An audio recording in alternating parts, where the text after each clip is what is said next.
한국으로 돌아가는 날이 되었다. 일주일 만에 꽤나 정이 들어버린 호텔의 로비에서 체크아웃을 하고 우버를 기다렸다. 이 당시만 해도 한국에 들어가기 위해서는 코로나 음성 검사 확인서가 있어야 했다. 한국행 비행기가 11시 50분이었기 때문에 아침 일찍 호텔을 나섰다. 전날에 예약했던 코로나 검사소가 펑크를 내는 바람에 부랴부랴 시애틀 공항 근처에 있는 검사소를 예약했었다.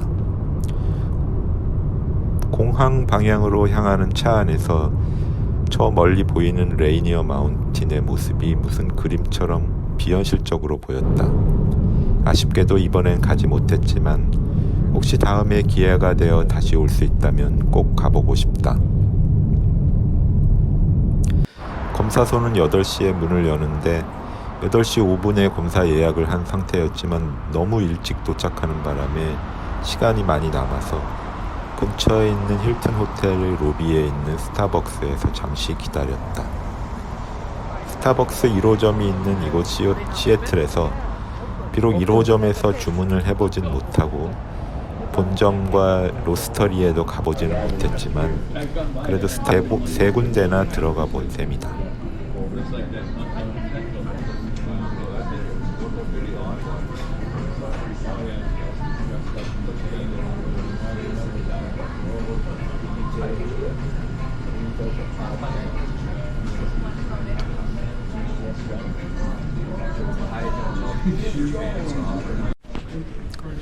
검사소 창구의 직원이 친절하게 대해줘서 기분 좋게 접수 확인을 했다. 공항 근처의 검사소라서 아무래도 외국인들을 많이 상대해서 그런지 최대한 알아듣기 쉽게 얘기해 주었다. 친절했던 창구 직원과는 나중에 기념으로 사진도 찍었다. 한국에서는 검사할 때 면봉으로 콧속을 후빌 때 눈물이 핑 돌 정도로 세게 밀어넣지만 이곳은 돈 받고 하는 곳이라 그런지 면봉을 아주 조심조심 하나도 안 아프게 넣은 뒤에 살살 돌렸다. 그렇게 해서 과연 검사가 제대로 될까 싶을 정도였는데 입국을 앞둔 입장에서는 코로나에 걸렸더라도 검사에 나오지 않길 바라는 마음이었으니까 이곳에서도 그런 상황을 고려해서 느슨하게 하는 듯 했다. 어쨌든 15분 만에 검사 결과는 음성으로 나왔고 한숨 돌린 우리는 음성 확인 증명서를 프린트로 받은 후 다시 우버를 불러 공항으로 갔다. 흑인 애들이 아프리카 애들 일을 안 하려고 하잖아.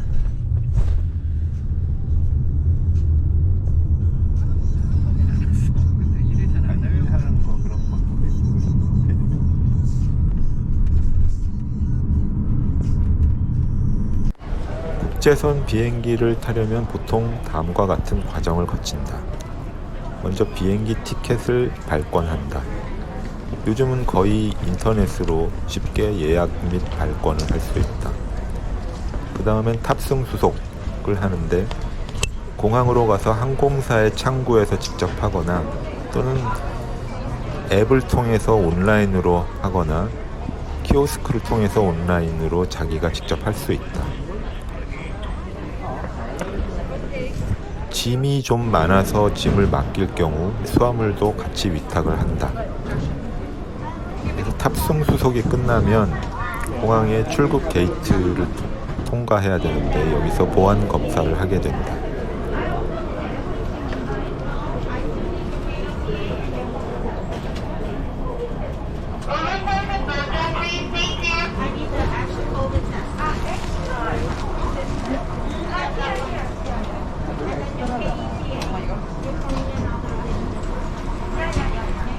또 아침에 호텔에서 챙겨가지고 나왔던 작은 종이팩에 담긴 우유는 마시는 걸 깜빡 잊어버리고 있었는데 보안 검사 때 걸렸다. 근데 그때 담당하던 직원이 한국계였는지 우리가 당황하니까 한국말로 그거 안 돼 라면서 반말을 하는데 당황스러우면서도 좀 웃기는 상황이었다.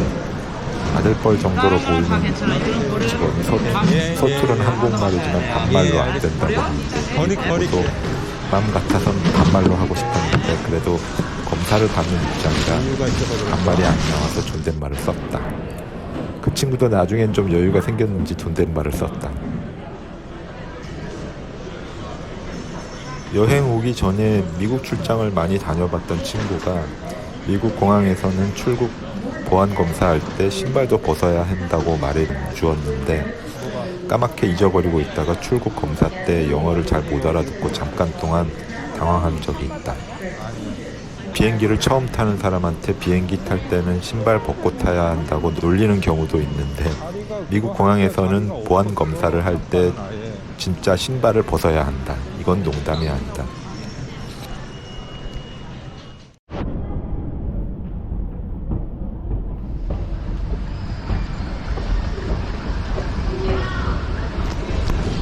출국 심사를 마치면 탑승 게이트로 이동해서 시간이 되면 탑승을 하면 된다.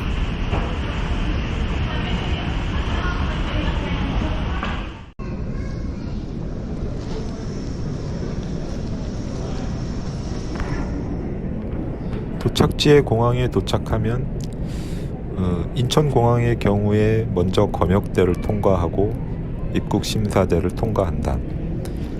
검역대를 통과하기 전에 검역 QR코드를 작성하게 되면 더 빨리 통과할 수 있다. 요즘 입국 심사는 전자여권을 대기만 하면 자동으로 되기 때문에 입국 심사에 걸리는 시간은 매우 짧다.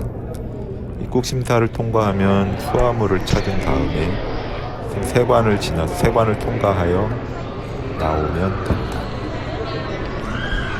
해외를 자주 다니는 사람은 그냥 자연스럽게 순서대로 진행하게 되지만 처음 국제선 비행기를 타거나 몇 번 타보지 않은 경우에는 순서가 어떻게 되는지도 헷갈리고 각 과정마다 어떻게 해야 되는지 몰라서 약간 당황할 수 있다. 그래서 잘 아는 사람과 동행을 하거나 미리 조사해보고 예습을 해보는 것도 좋을 것 같다. 나는 업무상 일본을 자주 다녀봤기 때문에 익숙한 편이었지만 그래도 언어가 다른 미국 공항에서의 탑승은 좀 부담이 되기도 했고 또 몇 년간 코로나 때문에 이용을 안 해본 상태에서 몇 가지 변한 것들도 있었기 때문에 약간 50 어색하긴 했다. 50 지하고 50 3:35 p.m. Parking at gate 249. Current conditions need. 한국으로 돌아가는 비행기에서 첫 식사는 한식 비스무리한 불고기와 밥이었는데 시애틀에 있을 때는 한식을 한 번도 먹은 적이 없어서 그런지 불고기와 함께 먹는 밥이 제법 맛있게 느껴졌다. 비행 중에 화장실을 자주 갈까봐 부담스러워서 통로 측 좌석을 예약했는데 희한하게도 걱정했던 것과는 달리 11시간 비행 중에 화장실은 2번밖에 가지 않았다.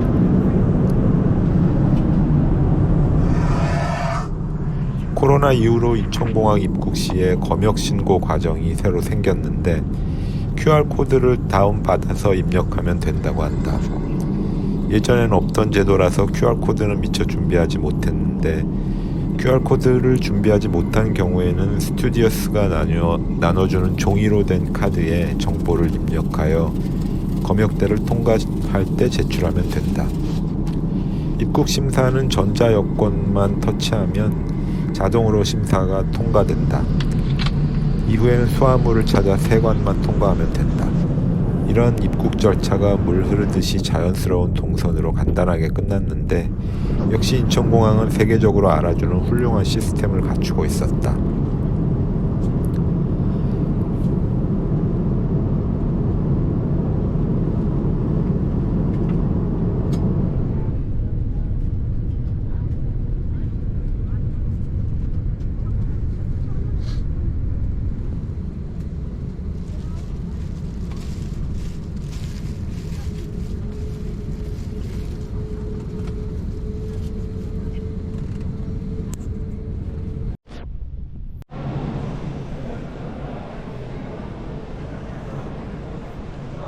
택시를 타고 집으로 가는데 불편한 장시간의 비행과 그동안의 시차로 인해 잠이 쏟아지는 몽롱한 상태에서 지난 8일간의 여행이 꿈처럼 느껴졌다. 평소에 여행을 못 가는 것에 대한 변명으로 돈이 있으면 시간이 없고 시간이 있으면 돈이 없다는 말을 하곤 했다. 하지만 그건 의지의 문제인 것 같다. 난생 처음 본 미국의 압도적인 광경들도 인상적이었지만 일상에서 잠시 벗어나 다른 곳 다른 시간대에서 다른 말을 쓰는 사람들 속에서 아내와 지낸 일주일간은 정말 특별한 경험이었다.